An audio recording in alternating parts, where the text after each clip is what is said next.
Welcome to the Vision Profiles podcast. Join us, two dedicated Apple Vision Pro users, as we dive into everything from hardware and software to apps and the latest updates in the world of Apple Vision Pro. I'm Marty Gencius, a faculty member at Kent State University, a podcaster, and an avid Apple product fan. I'm Eric Bolden. I work in IT, but my interest is in finding interesting ways to share content. It's still photography, plants and birds, and panoramic sequences. And as one of we're trying to develop a panel of regulars to join us, and immediately wanted to ask Daniel Burkholder to join us, and he took it up on us. So Daniel, why don't you introduce yourself a little bit? I'm Daniel Burkholder, a software engineer and technologist interested in generative AI and the latest innovations in human-computer interaction, and of course, mixed reality technologies. And Marty, Eric, I think you guys might have made a terrible mistake asking me to come on here more regularly. But we'll see if you guys are going to regret that decision or not. I think Eric and I kind of got tired of each other, so we needed to add a throuple in. I think to make it more interesting. And you bring a whole piece of this software engineering piece that is a good additive piece for us. So Eric and I came back from MacStock, and that was the last episode. We talked about MacStock. We talked about the experience of having a demo with a lot of people showing up. And that was exciting for us. It was reaffirming for what we were doing. I brought back from MacStock a really severe head cold, which took about 4 days to kick in. And so I'm feeling a little under the weather today, and you can probably hear it in my voice. But we'll get through the show, and first up, we'll talk about news. Not a lot of big news announcements. So some of the stuff we'll talk about, I think the way to approach it is to say, yeah, we've got 4 or 5 articles on this topic, and we'll just talk about the topic, but we'll include those articles in the show notes, so you'll be able to get it off the episode, and you could check out each article if you want to. Big news this week, new content. And I think one of the issues with the new content is all the articles were written the same, and it made it sound like we were getting a bunch of content right now. Actually, we got one piece of content right now. Have either of you seen the balloon? Yes, it was well done. Yeah, and I'm a Turkophile, if you want to say that. I spent lots of my academic trips going to Turkey, but I never had been to Cappadocia, which is sort of a different, I think it's in the south part of Turkey. And I went to that area, but never made it to Cappadocia to see that. So it was especially joyful for me to see that balloon and it coming. I didn't know it was Turkey until I switched it on, and then a part of the country that I've always wanted to see. So your impressions of that? I don't like heights at all, but it didn't bother me. It was remarkably low to the ground. So you get to see a bunch of the prep work and how you get the balloons into the air. The filming was nice. It almost felt like you were on a land speeder kind of going along next to things. Yeah. So I didn't get that falling off the edge of a mountain feeling.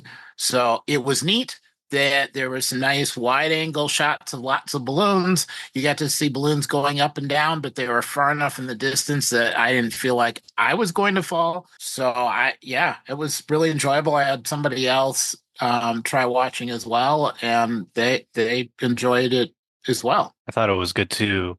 The only thing about it that stood out the most to me, though, and it was just kind of funny, was when they had the really sped up shots. Yeah. I don't know, something was really surreal about seeing these hot air balloons, which, slow lumbering things, but no, they're like all flying around. That was the only thing that really took me out of it for a moment, but otherwise it was pretty cool. It was, I don't know, 4.5 minutes long, and you really don't get into any aerial shots until about 2 minutes into it, if I remember correctly.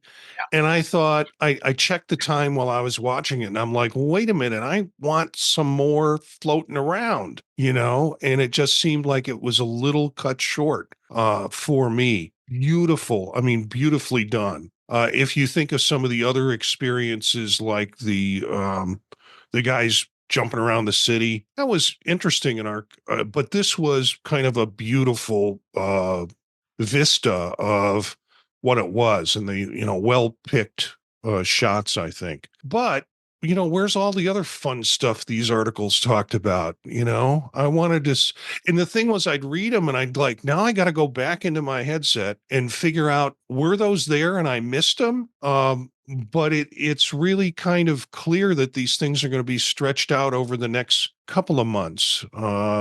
Apple's launching the new immersive video over the next few months, including one from The Weeknd, artist, for folks who aren't familiar with that, a close-up view of the 2024 NBA All-Star Weekend, a first scripted short film in Apple immersive video, and there was an article, and it's in there, in the batch, that talked about maybe this was not a good idea. And the video is about, is it called Submerged? Yeah, it's called Submerged. Yeah. And it's a scripted video of submarine getting flooded and like you're inside. So I imagine people are claustrophobic or have kind of fears of drowning.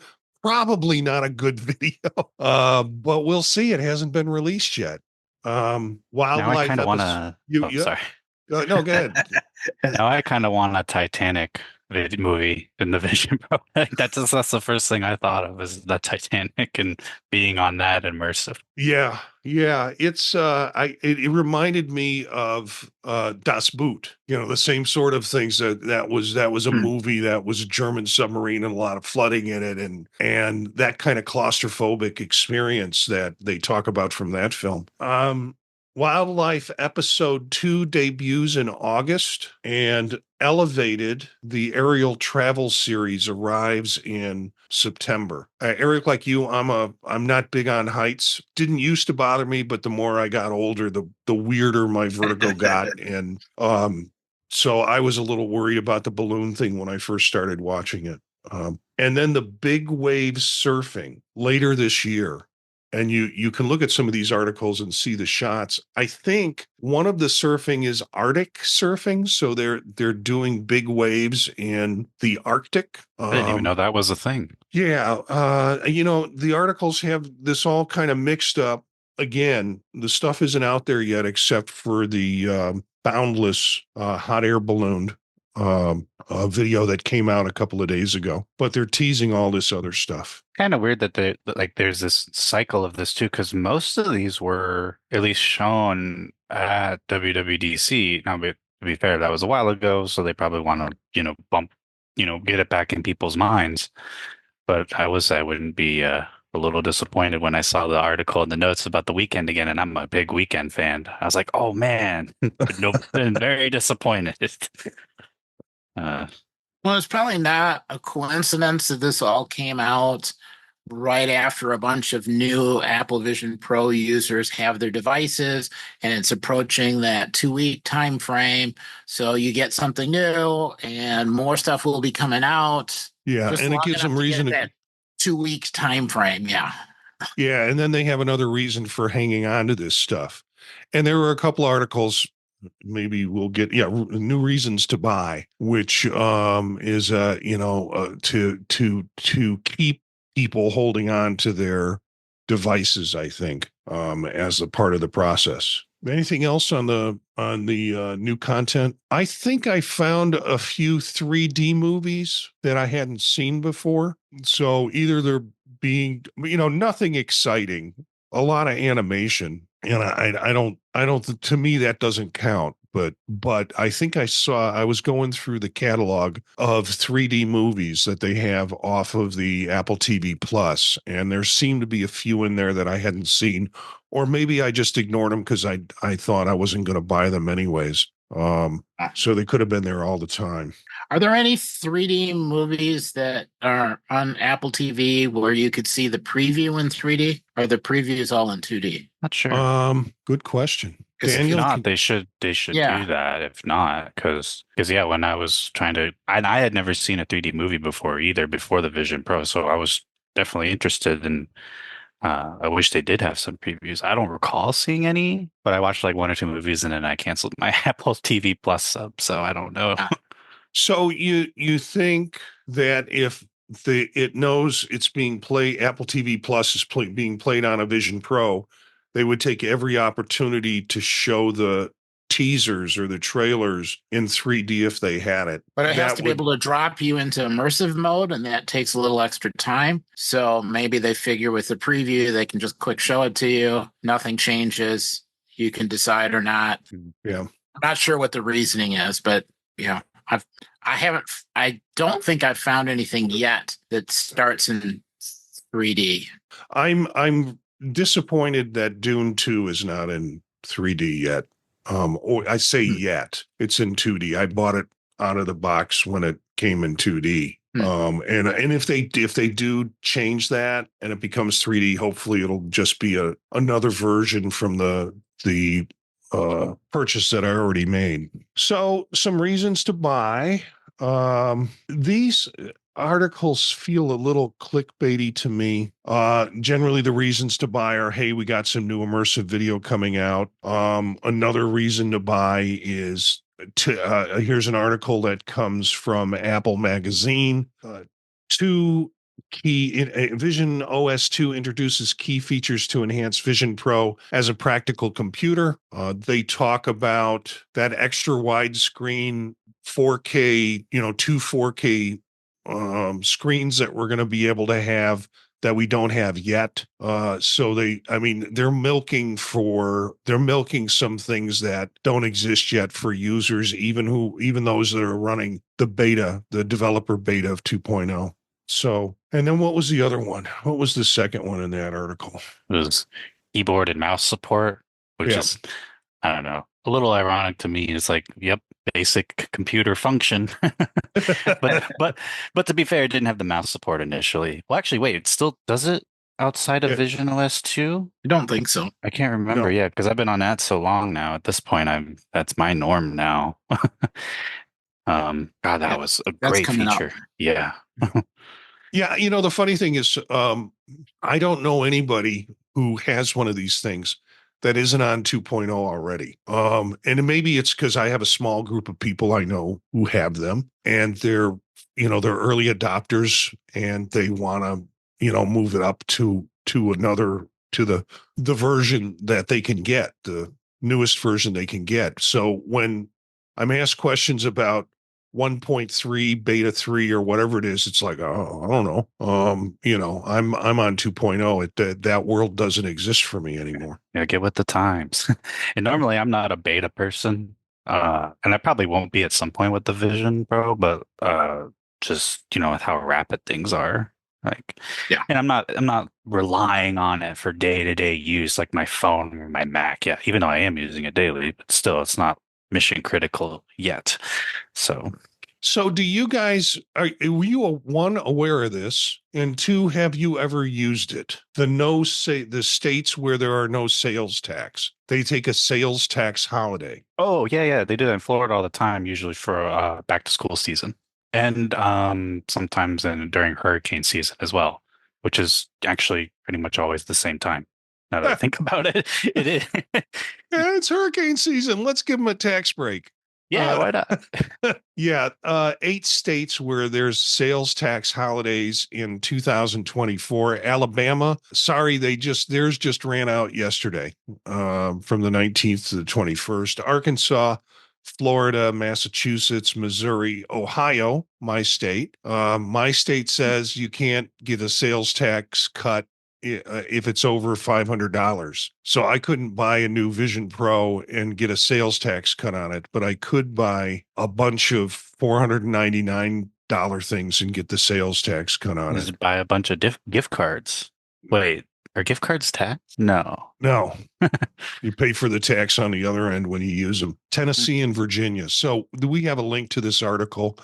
Each state in this article has a link to its state government where it talks about exactly what the sales tax holidays are, when they are, and what's included. The article gives a little summary of it, but there are links to those particular state tax holidays. And so, it's another way to maybe shave off a little of the money of some product or accessory that you're going to buy from Apple. Not much though. I'm just skimming it, and a lot of it has to be like on the computers, it has to be like 1,500 or less. Yeah. Like that's like one Apple product out of their whole lineup that you could maybe get away with that. Yeah, iPads, you can do some stuff with iPads with that. And again, it varies from state to state. So, all right. Next area we talk about is the competition. And the big news in the competition comes from, there's a bunch of articles on this. 9to5Mac is one of them.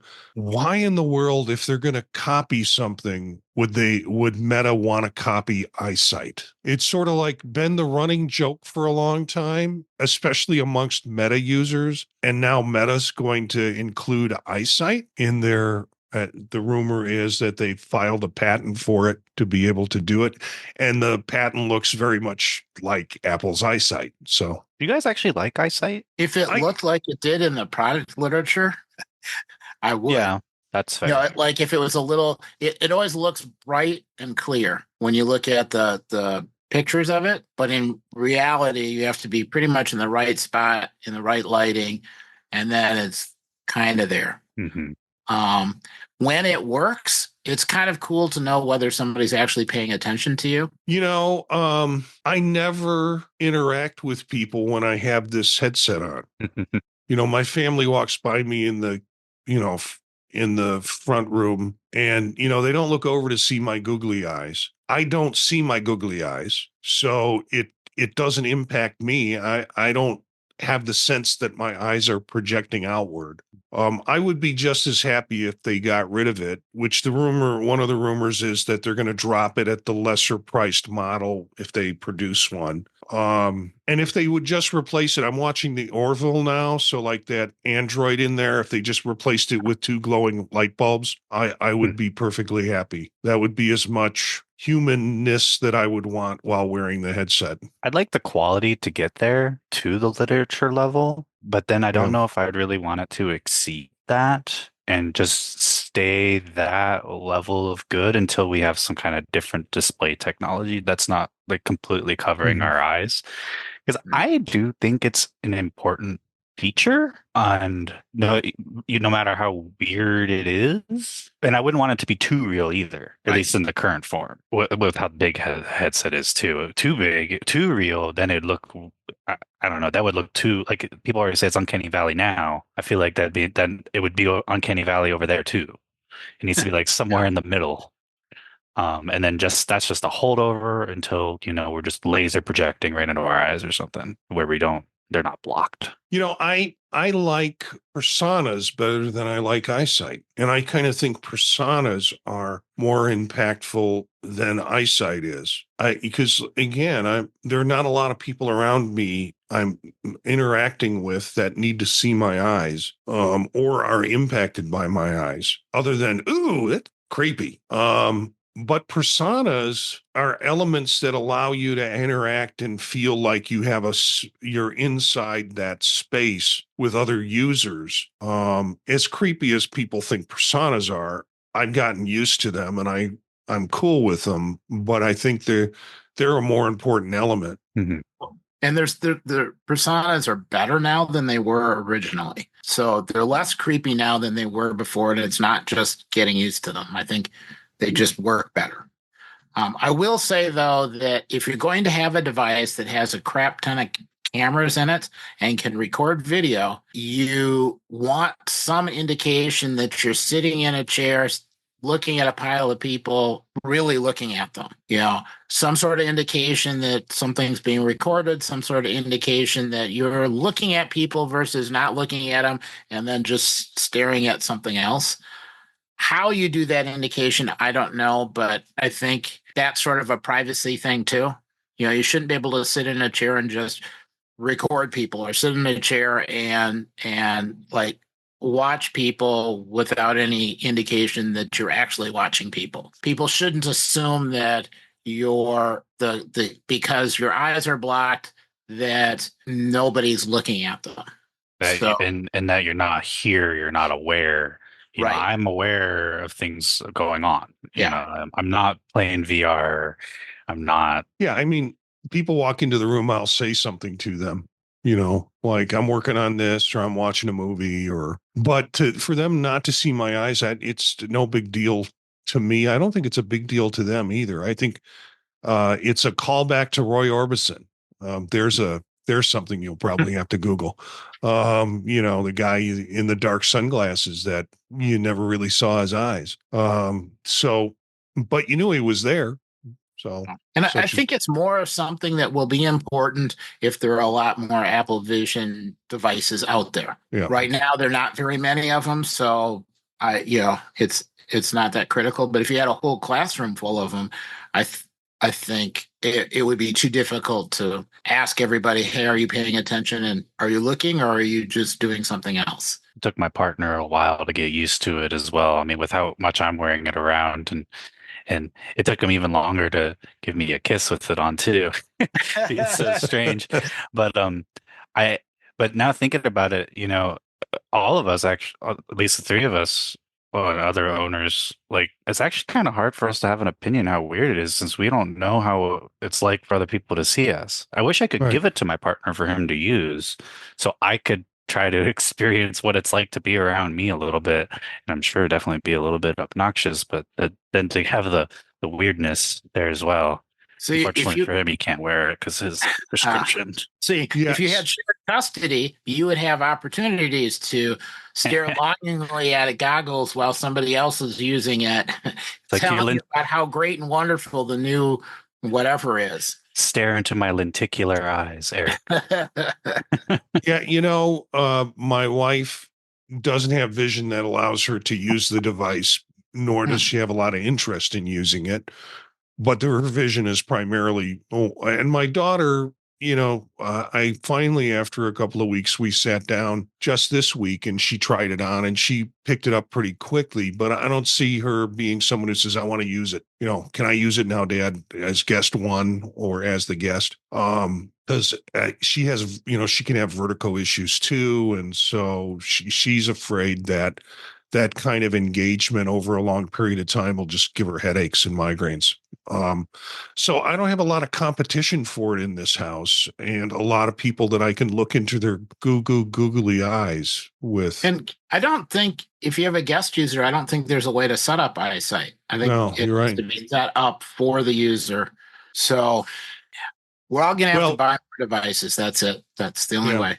We've got some articles about what Meta is going to be doing. MetaQuest is into the next generation will be called, surprise, surprise, MetaQuest 4. It's supposedly going to feature two models, a standard and a premium model. The headsets will be reported as Pismo Low and Pismo High. They must be talking about Pismo Beach. They're taking California because internally they're going to be called Pismo Low and Pismo High, and they're scheduled to launch in 2026. There's another model codename La Jolla, which the company is working on, and the report doesn't highlight the specific specifications or features on this new model, but the premium version, I guess the La Jolla version, we should really look at real estate prices in Pismo Beach and La Jolla and see if there is a La Jolla Low and a La Jolla High, or a Pismo Low and a Pismo High, because there might be some implications here that we don't know about. But the more premium Quest one is going to be more likely to compete with Apple Vision's headset. Vision Pro competitor, that one, the La Jolla, probably not until 2027. They're also going to try and revamp their Ray-Bans. I have some Amazon A-Lady augmented sunglasses that you can listen to music through. They have the Ray-Bans now. I have a Google Glass, which was much more functional than either of those devices that I can't use anymore. But they're looking at increasing the weight on the Ray-Ban model. And Ray-Ban kind of said, nah, we don't want to make glasses that heavy. So they're taking the Ray-Ban name off of it and producing these smart glasses, supposedly. So that's the rumors of it's stepped it up. And of course, Zuckerberg says really we'll continue to say Meta is much better than Apple Vision. So you willing to try any of those or get any of those when they come out? It'll always come down to the software to me. And I do want to I want to get the Quest 3 now just so I can like truly compare. And I think it will be kind of like Windows and Mac, where it's like even right now, I'm on a Mac to do not gaming things. Over next to my left is the gaming computer. So I don't see why, and I'd be perfectly fine having Meta as the gamer headset and then Vision Pro for my everything else headset. So I mean, I'm willing. Am curious though, who's gonna make their glasses? And it doesn't mean just because they're gonna take the Ray-Ban name off doesn't mean that parent company Luxottica still isn't going to be making them. Maybe they could do a different brand under them.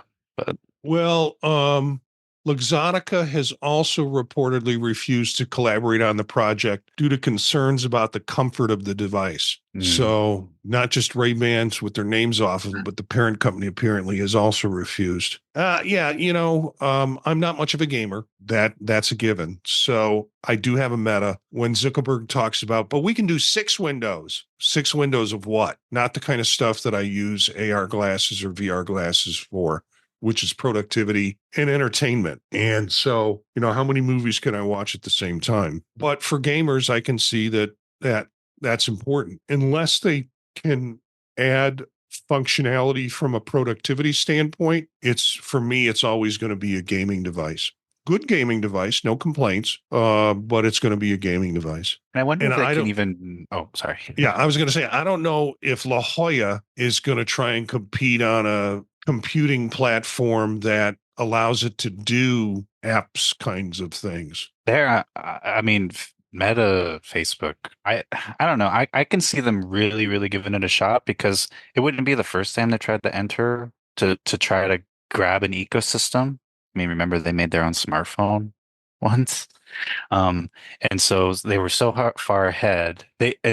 Frankly, they are far ahead in terms of third-party software ecosystem. Just flat out, period. They are. Not for, like we were saying, what we want to use it for a lot of. But still, okay, cool. You get people at the low end, great. Then it can kind of trickle on up in a way. So if they can, and to see all the progress they've made since the Vision Pro has come out to like have some of the same features, I think they're just kind of hardware bound now. And so I could see maybe that like, okay, if you're hardware bound and you've shown how quickly you can get similar levels of features, then I think they could do it. There's some other things I don't think they ever could do, like Mac Virtual Display. Could they do Virtual Display on any Windows or Mac? Sure. Is it going to be an ad hoc Wi-Fi based connection, or is it going to have to go through like, your Wi-Fi that you're connected to? Because if it's the latter, non-starter for me, sorry.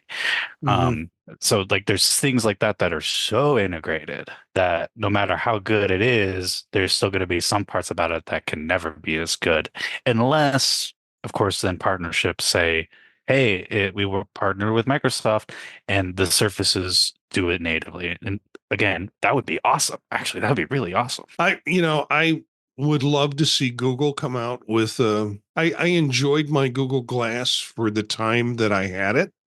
I saw a lot of potential in it as a device, basically a device to give me this stuff that's sitting on my phone while I'm walking around or while I'm doing something else. But I enjoyed it. But Google has this propensity for dropping things once they get them started. And so with all the chatter in the AR VR about AR VR, I'm surprised they haven't tried to pick it back up yet. I'm not sure probably keep it for very long though. Yeah, well, they have, at least they have kind of Chromium, a Chrome based way of doing stuff. You could basically get a Chromebook on your head. And it would be more of a productivity device, but who knows? We'll know when it happens. Fun stuff. Did you guys see The Underdogs? It is fun, really a lot of fun. I liked it a lot. And it's the first thing I've seen where you almost had a plausible way to use an Apple Vision Pro doing something useful. So I liked it. It was good. Sorry, I misspoke. Yeah, I did see it. The out of office one. Yeah. Yeah. Yeah, when I first started watching it, I thought, oh, what the hell is this? And then, after a while I got into it and it's sort of like, okay, so this is a bit of satire. It's it's Apple going a little crazy. And isn't that fun? And then I got to the end of it and they had all the different devices come up, like with credits where they said, these are the things that it can do. And then it was like, I want to go back and look for all the Easter eggs, because things move so quickly. It was like, oh, they're doing, tap to share information. They're doing, looking for all the things that the devices that they used in there.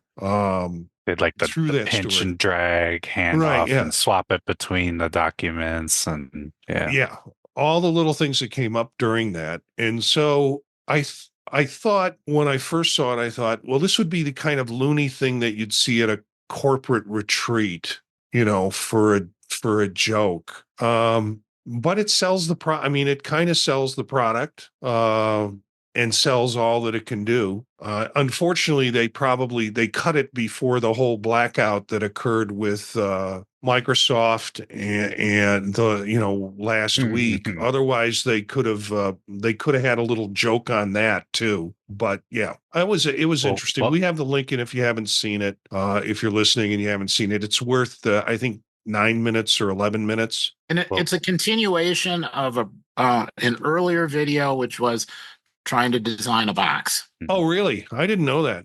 Yeah. This is the same group. It's just now they finally get somebody who doesn't just want 500, they want a lot, which is why they had to leave the country to go find a factory. Yeah, the Chad wanted it. And that was the guy from what is it? The comic movie. Kick-Ass. Kick-Ass, yeah. Kick-Ass. Yeah. Yeah, I saw too. And he even did a lot of the same. I was like, wait a minute, am I watching Kick-Ass right now? Because he did some of the same, like, I'm behind the chair doing the swivel. He didn't pull out a gun, but he might as well have pulled out the gun. Like the scene, just like in that movie. Yeah. Yeah, like I said, a lot of Easter eggs in there to find if you know that stuff and can follow it. Well, so if you get a chance, watch the other movie, because that sort of explains why the whole group is together. Can you find that link and send it to me, and I'll put it in the show notes? Yeah.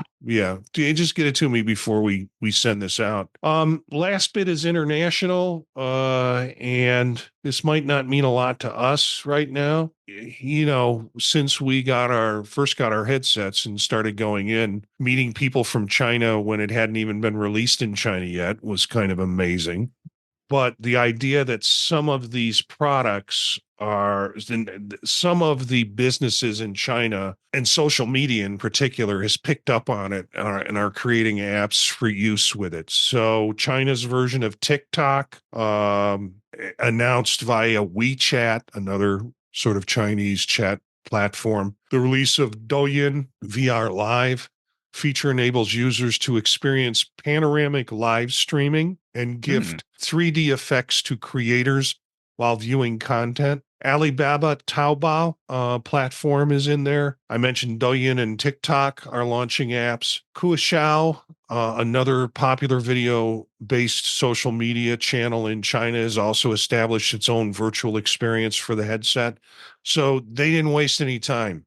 In fact, they probably had been working on it months before. And the Kuaishou, I took Mandarin Chinese a few years ago, so I'm trying to do the pinyin pronunciation of these names the best I can. My apologies to native speakers. The Kuishao was released on July 1st, even before I think they had the headsets. Product supports simultaneous video browsing, personal profile viewing, and comment panel activation. It's an immersive mode where you can display up to 9 videos arranged in a circular layout. This sounds cool. In a circular layout, and you can allow users to browse and filter videos of interest by waving their hands left or right. So swipe left, swipe right, and the carousel swings around you. I don't know if I think that sounds neat or dystopian. I had a Wall-E moment just pop into my head there. And just imagining, I got a Family Guy clip over here, and I got a TikTok ad over here, some dancing over here, and I'm watching, the latest, I don't know, Mr. Beast video. Or worse, you're just surrounded by all different TikTok videos, and you're constantly swiping back and forth trying to figure which sequence you want to. Yeah. Mhm. Yeah, that would be my hell. Right there, being surrounded by TikTok videos. So that's all we've got in news. We've got, you guys added some things to the file. We were going to talk about apps, essential apps for work, and we're going to maybe do 1 or 2 a week, so you can kind of for each episode we'll have at least an element of a work app that you can add or we can talk about that you might consider for productivity. So I'll start with Fantastical, and then there's a long list there if somebody wants to take another one off. That was one of the first apps I put on my Vision Pro for managing calendars. That's what I use for managing calendars on all of my devices. So why not on Vision Pro? It's the iPad version of Fantastical. I'm a little disappointed Fantastical hasn't used the spatial computing aspect or has created a version that fits well with spatial computing. And that's true for a lot of the apps that we're dealing with. But I think for me, it's an essential work app. It's always either to my left or my right, hanging up in the sky, so I can refer to it. Yeah, I guess they really didn't do a lot spatial for it. I used to be a Fantastical user, so when you said that they didn't really do anything, I also was disappointed, even though I'm not a user of it anymore. What are you using, Dan? The stock calendar app. Okay. I'm a madman. And the thing is, Apple, you think they would have produced some spatial computing versions of their stock apps. You're right. That is still And they just an haven't done iPad it. app. It's like, of all the, if you want to show how important this platform is, stop begging for other people to create apps for it and fix the ones that you have so they have some spatial qualities to them. Maybe the calendar will be like the calculator on the iPad, where they're just going to ignore it for a decade. And then all of a sudden, Oh, hey, now we got something.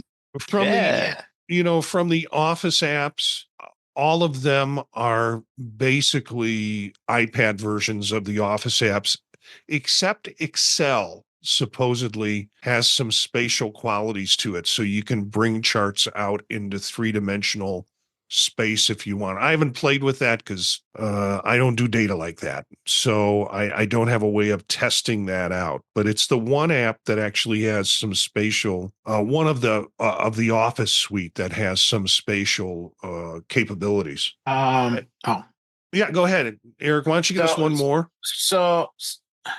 So I have, what I really want is I want Mac Virtual Display to have more than one screen, and it's not quite here yet. So I want to get as close to that as I can. So I can still do the Mac Virtual Display that gives me one a window of a Mac and whatever I'm doing there. And currently the version of Teams we're using, I can't run on the Apple Vision Pro. I have to run that on a Mac, and the virtual display lets me do that.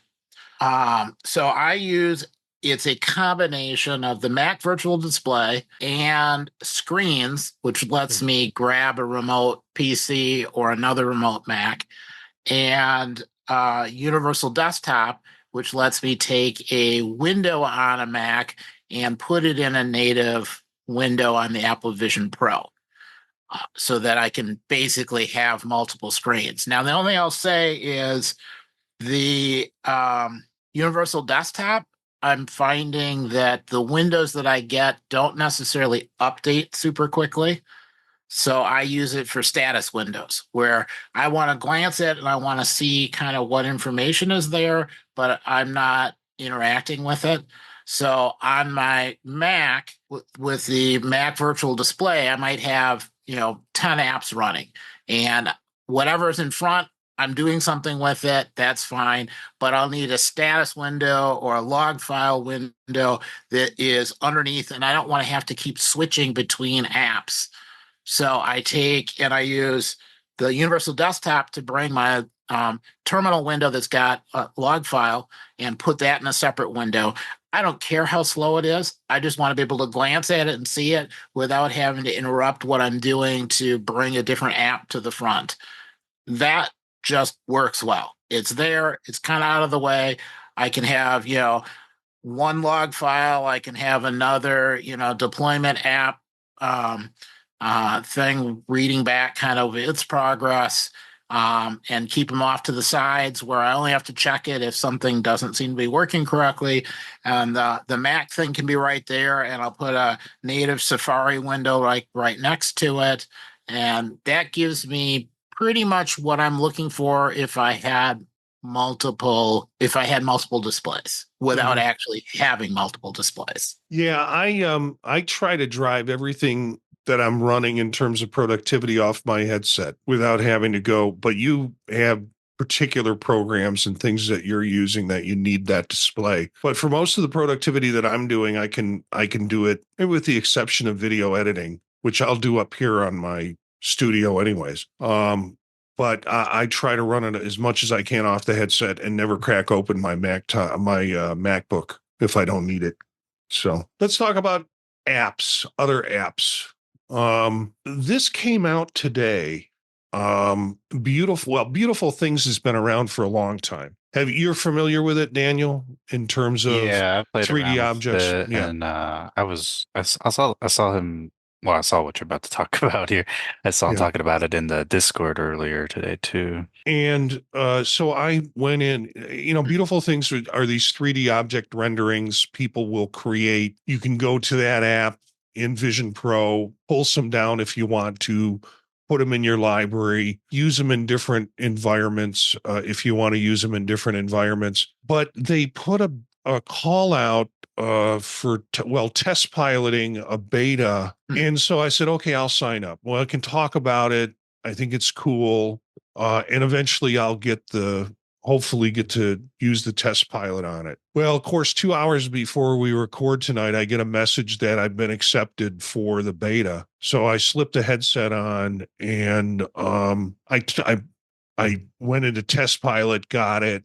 I get to play with it for 90 days. And I opened it up and I'm like, well, this is just like Beautiful Things, until I realized that they had a window or a link tab that was called Create. And that's where you get to do the fun stuff that you can see in the video that will mount on the show.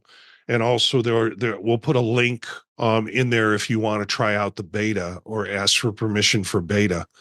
But on the Create, I kind of said, you just speak into the device and you say, I want a pizza with birthday candles on it. And it will render you a pizza with birthday candles on it. I'm watching a lot of space shows now where they have little machines where you ask things and then it just creates it for you.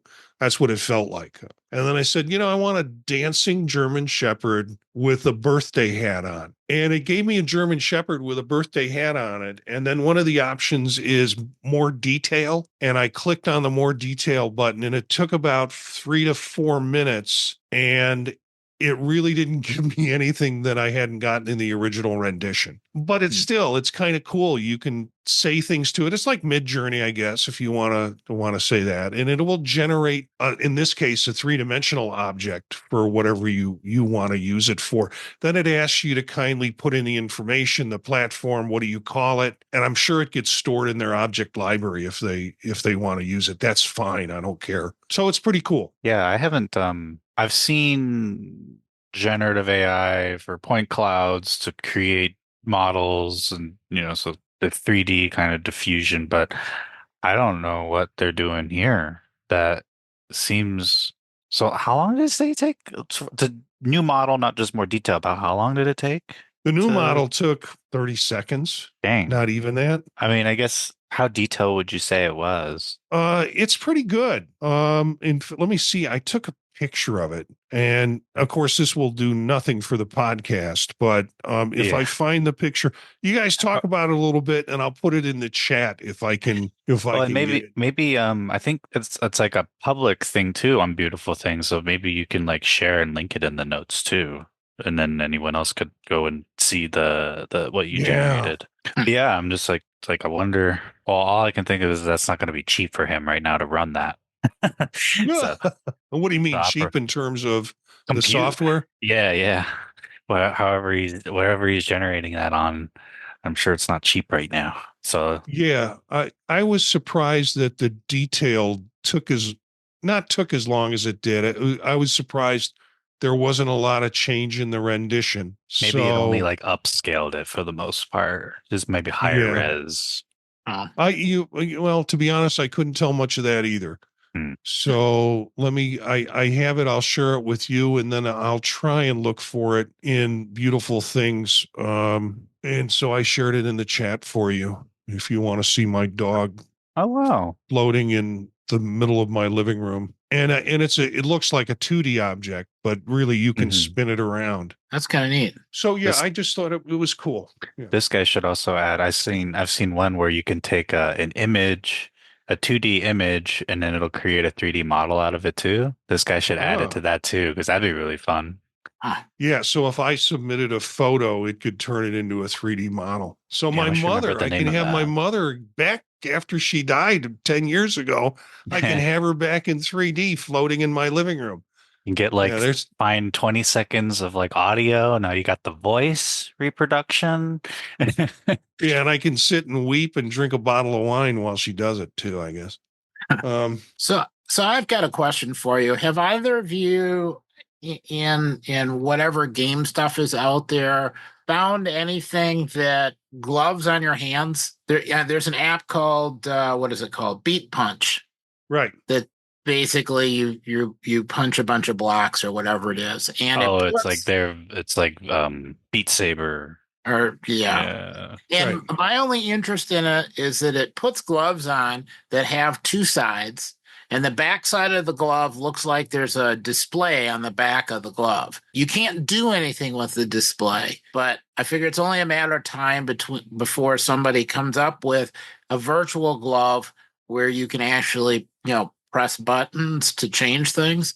And I was curious if you had encountered that yet. Not that, but there's a measuring app, and I'm sure you've probably all seen the one where like you can take your two fingers and it's showing the distance between it. And I think it's that same one. I'd have to double check, but when you hold up your left, well, I don't know if it's only your left or your right wrist, but when you hold it up kind of down your forearm, you'll have additional controls appear on the side. I absolutely love that, and I want to see more of that. But since it's immersive app only though, so like if they could bring that and somehow bring that API out into shared like spatial apps, and I could say load up I don't know, some kind of palette of actions, right? Actually, perfect example for me is like if I'm doing my 3D scanning stuff, I had a really janky setup where I used the Stream Deck app to bring in a virtual Stream Deck, the iPad app, and then I was using that to press keybinds to start and stop the scans. But wouldn't it be cooler if I could just kind of flick my wrist over and have more controls right here, or change settings on the scanner? That'd be cool. That's what we secretly want to be. App? I'll find out. Send it to us later. Yeah. I think we secretly all want to be bionic to a certain degree. Well, yeah.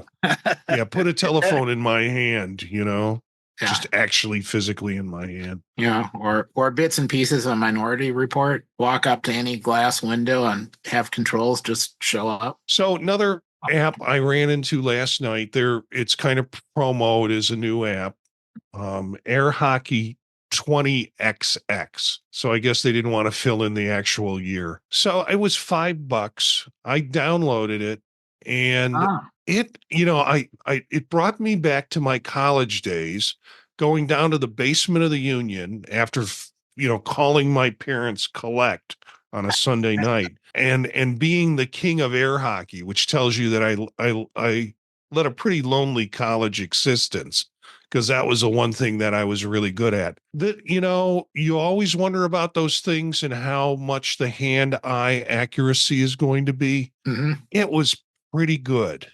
The problem was with real air hockey, I'll take my hand off the device. And I was doing that a couple of times while trying to play it and losing the device. But other than that, it was a cool game, a very cool game. I'll talk about another one next week, which is a pool table game that I downloaded, which is also new. That has the same kind of feel. But the air hockey one, really crisp lines and really crisp visual. So they didn't, it wasn't fuzzy. It was, and the pool game was even wilder because you could look at a pool ball and see the reflection of the light in the room, not my room, but whatever room the pool hall was. So you could see sort of the pool table lights that are those long fluorescent lights. You could see it reflected in the pool balls that are sitting in front of you. It was very, very detailed and very exciting. So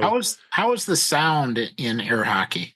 Oh, it was good. It was the clickety plastic sound that you get. And I did pretty good, but then, as if you haven't played air hockey for a long time, there's always those shots where your hand goes out and the puck slips in behind you into your goal. Those little frustrating things. It's like, I was leading 4-0, damn it. And I'm hurting myself. So the air hockey game that'll get me though is when I can play it like an absolute idiot. How I play air hockey is I'll put my 2 fingers in the cup and I'm doing this really high power wacky flick. So if I can't fling the puck and practically projectile it into someone's chest, like, it ain't for me. I'm waiting for that. I need the full body suit, a full finger immersion. I want to feel it. If that puck can't go flying, it's not real air hockey. If it doesn't go off the table, you're not playing in the student union. Nope. The thing that I had to get used to was how to start the game, because I don't know, what do you call that thing that you hit the puck with? I don't know. I was about to say puck. Yeah, but it's not. It's like a paddle or something. A paddle. Let's call it a paddle. I think it actually is called paddle. Yeah. Yeah. So the way you start the game is the table glows and you put your puck on top of where it glows, or do you put your paddle on top of where it glows? Then it glows in another part and you have to move the thing over there. And then it glows in a third part. And once you move your paddle over onto the third part, out of the center area of the table, up comes the puck. And then it sits there until the virtual person, the AI that you're playing against, it crosses over onto their side and they hit it, or it slowly creeps over to your side and you can hit it. So it took a little intuition but it's worth the $5, I'll tell you. That sounds like fun. Vibescape was another app that was a meditation app, essentially.